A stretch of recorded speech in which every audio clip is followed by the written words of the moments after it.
जोरदार करतल ध्वनि के साथ माननीय प्रधानमंत्री श्री नरेंद्र मोदी जी का स्वागत करें उनके संबोधन के लिए।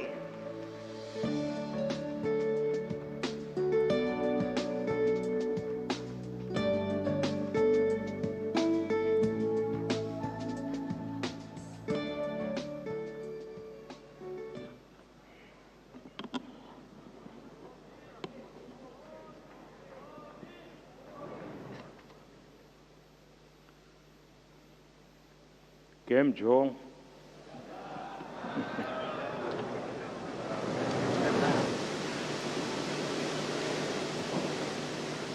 गुजरात के मुख्यमंत्री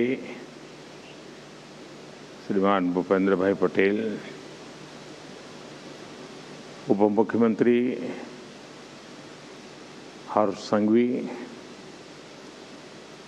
गुजरात सरकार के अन्य मंत्रीगण, सांसद और विधायकगण, एक्सेलेंसीज, उद्योग जगत के प्रतिनिधि, अन्य महानुभाव, देवी और सज्जनों,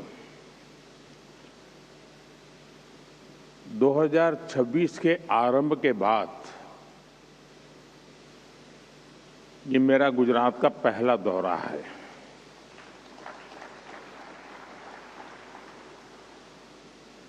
और सुखद इसलिए भी है क्योंकि 2026 की मेरी यात्रा सोमनाथ दादा के चरणों में सर झुका करके हुई है।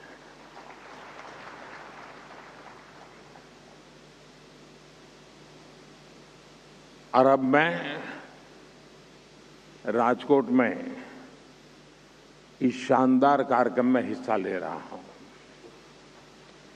यानी विकास भी, विरासत भी, यह मंत्र हर तरफ गूंज रहा है। मैं देश और दुनिया भर से यहां पधारे आप सभी साथियों का वाइब्रेंट गुजरात रीजनल समिट में स्वागत करता हूं, अभिनंदन करता हूं। साथियों, जब भी वाइब्रेंट गुजरात समिट का मंच सजता है तो मुझे सिर्फ एक समिट नहीं दिखती, मुझे 21वीं सदी के आधुनिक भारत की वो यात्रा नजर आती है जो एक सपने से शुरू हुई और आज एक अटूट भरोसे तक पहुंच चुकी है। 2 दशकों में वाइब्रेंट गुजरात की यात्रा एक ग्लोबल बेंचमार्क बन गई है। अभी तक इसके 10 एडिशन हो चुके हैं और हर एडिशन के साथ इस समिट की पहचान और भूमिका दोनों मजबूत होती रही है। साथियों, मैं वाइब्रेंट गुजरात समिट के विजन के साथ पहले दिन से जुड़ा रहा हूं। शुरुआती दौर में हमारा मकसद था कि गुजरात के सामर्थ्य से दुनिया परिचित हो, लोग यहां आए और यहां निवेश करें और इससे भारत को फायदा हो, दुनिया भर के निवेशकों को भी फायदा हो। लेकिन आज ये समिट इन्वेस्टमेंट से भी आगे बढ़कर ग्लोबल ग्रोथ, इंटरनेशनल कोऑपरेशन और पार्टनरशिप का एक मजबूत प्लेटफॉर्म बन गई है। बीते सालों में ग्लोबल पार्टनर्स की संख्या लगातार बढ़ती गई है और समय के साथ ये समिट इंक्लूजन का भी बहुत बड़ा उदाहरण बन गई है। यहां कॉरपोरेट ग्रुप के साथ साथ कोऑपरेटिव्स, एमएसएमईज, स्टार्टअप्स, मल्टीलेटरल और बायलेटरल संगठन, इंटरनेशनल फाइनेंशियल इंस्टीट्यूशंस सभी एक साथ संवाद करते हैं, चर्चा करते हैं। गुजरात के विकास के साथ कंधे से कंधा मिलाकर चलते हैं। साथियों, बीते 2 दशकों में वाइब्रेंट गुजरात समिट ने लगातार कुछ नया, कुछ विशेष किया है। वाइब्रेंट गुजरात की ये रीजनल समिट भी इसका एक उदाहरण बन गई है। इसका फोकस गुजरात के अलग अलग हिस्सों के अनटैप पोटेंशियल को परफॉर्मेंस में बदलने का है। जैसे किसी क्षेत्र में कोस्टलाइन का सामर्थ्य है, तो कहीं एक लंबी ट्राइबल बेल्ट है, कहीं इंडस्ट्रियल क्लस्टर का एक बड़ा इकोसिस्टम है, तो कहीं खेती और पशुपालन की समृद्ध परंपरा है। यानी गुजरात के अलग अलग रीजन्स की अपनी ताकत है। वाइब्रेंट गुजरात की रीजनल समिट गुजरात की इन्हीं रीजनल संभावनाओं पर फोकस करते हुए आगे बढ़ रही है। साथियों, 21वीं सदी का 1/4 हिस्सा बीत चुका है। बीते वर्षों में भारत ने बहुत तेज प्रगति भी की है और इसमें गुजरात की, आप सभी की बहुत बड़ी भूमिका रही है। भारत दुनिया की तीसरी बड़ी इकोनॉमी बनने की तरफ तेज गति से आगे बढ़ रहा है और जो आंकड़े आ रहे हैं उससे ये साफ है कि भारत से दुनिया की उम्मीदें लगातार बढ़ रही है। भारत दुनिया की फास्टेस्ट ग्रोइंग लार्ज इकोनॉमी है। इन्फ्लेशन काबू में है। एग्रीकल्चर प्रोडक्शन में भारत नए रिकॉर्ड बना रहा है। भारत मिल्क प्रोडक्शन में नंबर 1 है। जेनेरिक मेडिसिन प्रोडक्शन में मामले में भारत नंबर 1 है। दुनिया में जो देश सबसे ज्यादा वैक्सीन बनाता है वो देश का नाम भारत है। साथियों, भारत की ग्रोथ से जुड़ी fact, reform, perform and transform के मंत्र की, उस मंत्र की सक्सेस स्टोरी है। बीते 11 वर्षों में भारत दुनिया का सबसे बड़ा मोबाइल डेटा कंज्यूमर बना है। हमारा यूपीआई दुनिया का number 1 real time digital transaction platform बना है। कभी हम 10 में से 9 मोबाइल बाहर से मंगाते थे। आज भारत दुनिया का दूसरा सबसे बड़ा मोबाइल मैन्युफैक्चरर है। आज भारत में दुनिया का तीसरा सबसे बड़ा स्टार्टअप इकोसिस्टम है। सोलर पावर जनरेशन के मामले में भी टॉप 3 देशों में से भारत एक है।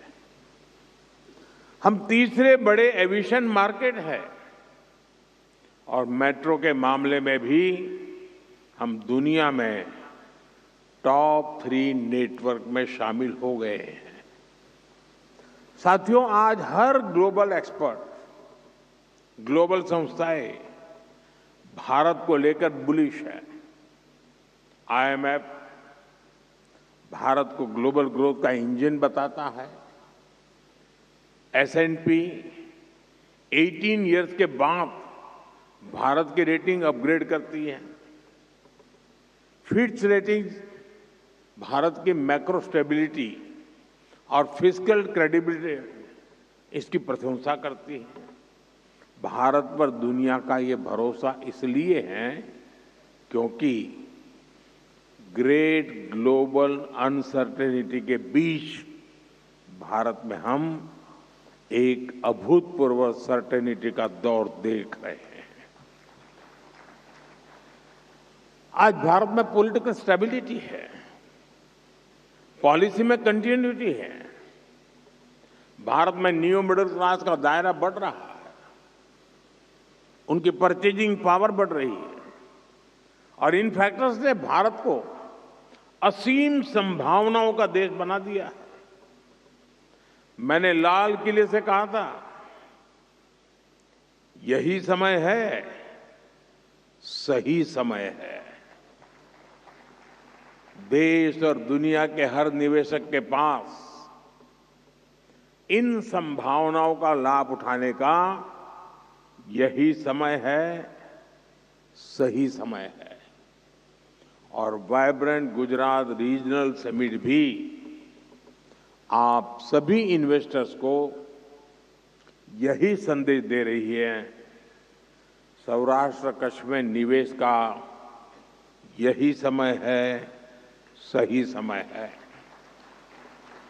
साथियों, आप सभी जानते हैं, सौराष्ट्र और कच्छ ये गुजरात के वो क्षेत्र हैं जो हमें सिखाते हैं कि चुनौती चाहे कितनी ही बड़ी क्यों न हो, अगर ईमानदारी से, मेहनत से डटे रहा जाए तो सफलता जरूर मिलती है। ये वही कच्छ है जिसने इस सदी की शुरुआत में भीषण भूकंप झेला था। ये वही सौराष्ट्र है जहां वर्षों तक सूखा पड़ता था। पीने के पानी के लिए माताओं बहनों को कई कई किलोमीटर चलकर जाना पड़ता था। बिजली का कोई ठिकाना नहीं था। हर तरफ मुश्किलें ही मुश्किलें थी।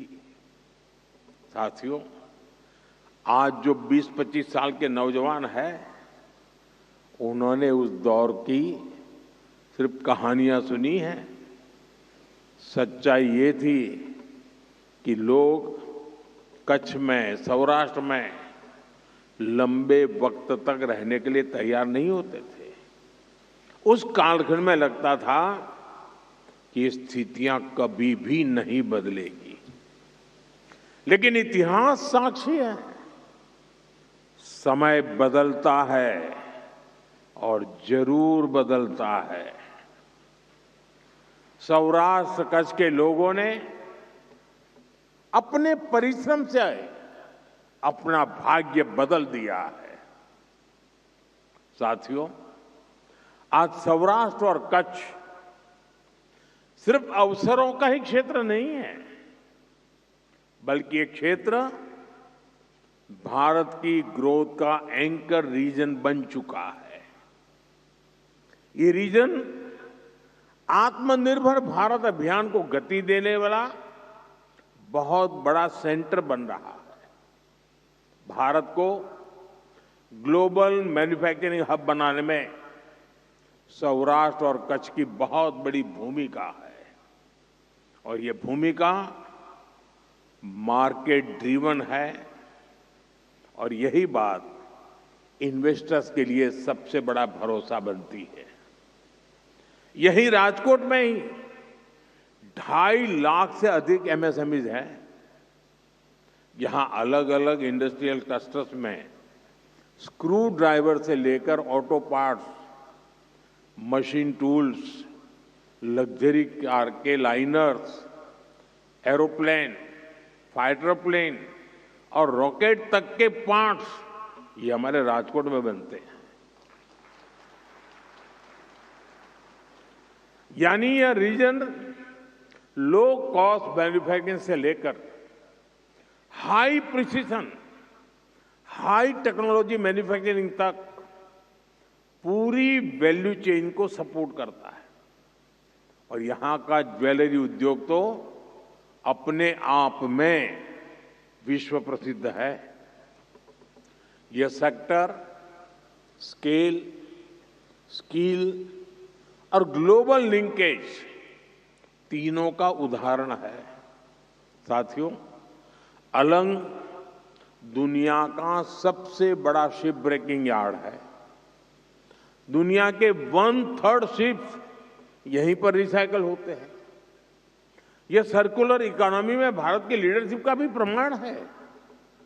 भारत टाइल्स के बड़े प्रोड्यूसर में से एक है।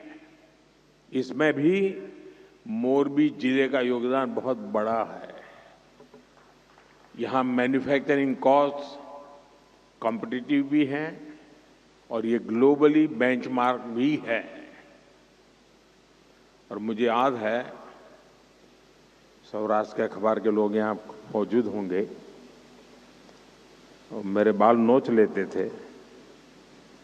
एक बार मैंने यहाँ सौराष्ट्र में भाषण में कहा था,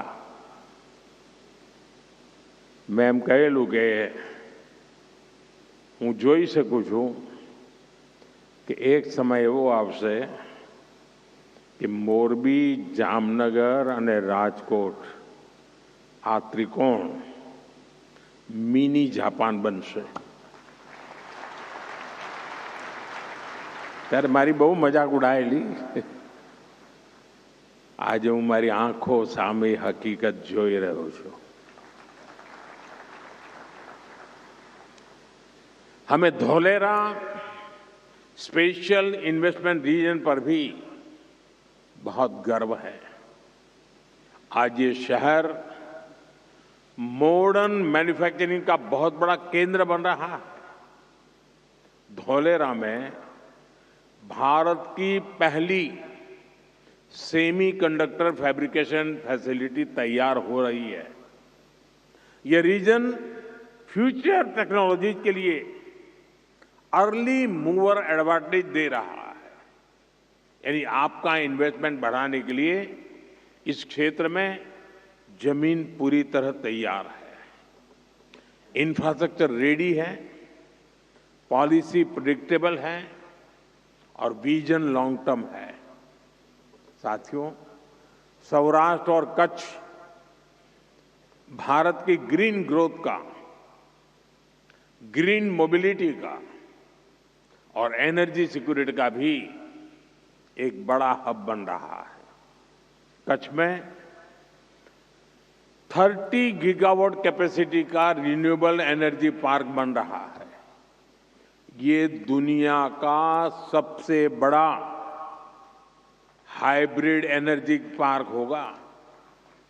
आप कल्पना कर सकते हैं, यह पार्क पेरिस सिटी से भी 5 गुना बड़ा है। यानी इस क्षेत्र में क्लीन एनर्जी एक कमिटमेंट के साथ साथ कॉमर्शियल स्केल रियलिटी भी है। आप सभी ग्रीन हाइड्रोजन के पोटेंशियल से परिचित हैं।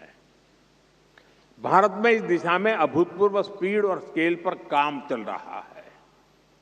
यहां कच्छ और जामनगर ग्रीन हाइड्रोजन प्रोडक्शन के बड़े केंद्र बन रहे हैं। कच्छ में एक विशाल battery energy storage system BESS भी स्थापित किया जा रहा है। यानी रिन्यूएबल एनर्जी के साथ ग्रिड स्टेबिलिटी और रिलायबिलिटी भी एंश्योर की जा रही है। साथियों, कच्छ और सौराष्ट्र का एक और बहुत बड़ा सामर्थ्य है, यह रीजन भारत के वर्ल्ड क्लास पोर्ट से लेस है। भारत के एक्सपोर्ट का बहुत बड़ा हिस्सा यहीं से गुजरता है। पीपावाव और मुंद्रा जैसे पोर्ट्स भारत के ऑटोमोबाइल एक्सपोर्ट्स के मेजर हब बन चुके हैं। पिछले वर्ष गुजरात के पोर्ट से करीब 2.25 लाख व्हीकल्स एक्सपोर्ट हुए हैं। लॉजिस्टिक्स ही नहीं, यहां पोर्ट लेड डेवलपमेंट के हर एस्पेक्ट में इन्वेस्टमेंट की अनंत संभावनाएं हैं। इसके साथ ही गुजरात सरकार फिशरीज सेक्टर को भी विशेष प्राथमिकता दे रही है। फिशरीज इंफ्रास्ट्रक्चर पर यहां बड़े पैमाने पर काम हुआ है। सी फूड प्रोसेसिंग से जुड़े इन्वेस्टर्स के लिए यहां स्ट्रांग इकोसिस्टम तैयार है। साथियों, इंफ्रास्ट्रक्चर के साथ साथ इंडस्ट्री रेडी वर्कफोर्स आज सबसे बड़ी आवश्यकता है और गुजरात इस मोर्चे पर इन्वेस्टर्स को पूरी सर्टेनिटी देता है। यहां एजुकेशन और स्किल डेवलपमेंट का इंटरनेशनल इकोसिस्टम मौजूद है। गुजरात सरकार की Kaushal skill university future ready skill में युवाओं को तैयार कर रही है। ये ऑस्ट्रेलिया और सिंगापुर की यूनिवर्सिटी के साथ कोलैबोरेशन में काम कर रही है। नेशनल डिफेंस यूनिवर्सिटी भारत की पहली नेशनल लेवल डिफेंस यूनिवर्सिटी है। Gatishakti university road, railway, airway, waterways और लॉजिस्टिक्स हर सेक्टर के लिए स्किल मैन पावर तैयार कर रही है। यानी इन्वेस्टमेंट के साथ साथ यहां टैलेंट पाइपलाइन भी एश्योर्ड है। आज ढेर सारी फॉरेन यूनिवर्सिटीज भारत में नए नए अवसर देख रही हैं और गुजरात उनके लिए प्रिफर्ड डेस्टिनेशन बन रहा है। गुजरात में ऑस्ट्रेलिया की 2 प्रमुख यूनिवर्सिटीज अपने कैंपस शुरू कर चुकी है। आने वाले समय में ये संख्या और बढ़ने वाली। साथियों, गुजरात में नेचर भी है, एडवेंचर भी है, कल्चर भी है और हेरिटेज तो है ही है। यानी टूरिज्म का जो अनुभव चाहिए वो यहां मिलेगा। लोथल भारत की 4,500 साल पुरानी समुद्री विरासत का प्रतीक है। यहां दुनिया का सबसे प्राचीन मानव निर्मित डॉकयार्ड मिला है। यहां नेशनल मैरीटाइम हेरिटेज कॉम्प्लेक्स तैयार हो रहा है। कच्छ में आजकल रण उत्सव का आयोजन भी हो रहा है। यहां की टेंट सिटी में रुकना एक अलग अनुभव होता है। साथियों, जो जंगलों का, वाइल्ड लाइफ का शौकीन है उसके लिए गिर फॉरेस्ट में एशियाटिक लायन के दर्शन से बेहतर भला क्या अनुभव हो सकता है। यहां हर वर्ष 9 लाख से अधिक पर्यटक आते हैं। जिसे समंदर का साथ अच्छा लगता है उनके लिए शिवराजपुर बीच है जो ब्लू फ्लैग सर्टिफाइड है। इसके अलावा मांडवी, सोमनाथ, द्वारका में भी बीच टूरिज्म के लिए अनेक संभावना है। यहां पासी में दीव भी है। दीव भी वाटर स्पोर्ट्स का, बीच गेम्स का बेहतरीन डेस्टिनेशन बन रहा है। यानी अब इन्वेस्टर्स के लिए सामर्थ्य से, संभावनाओं से भरा ये पूरा क्षेत्र है। आप जरूर इसका पूरा लाभ उठाइए।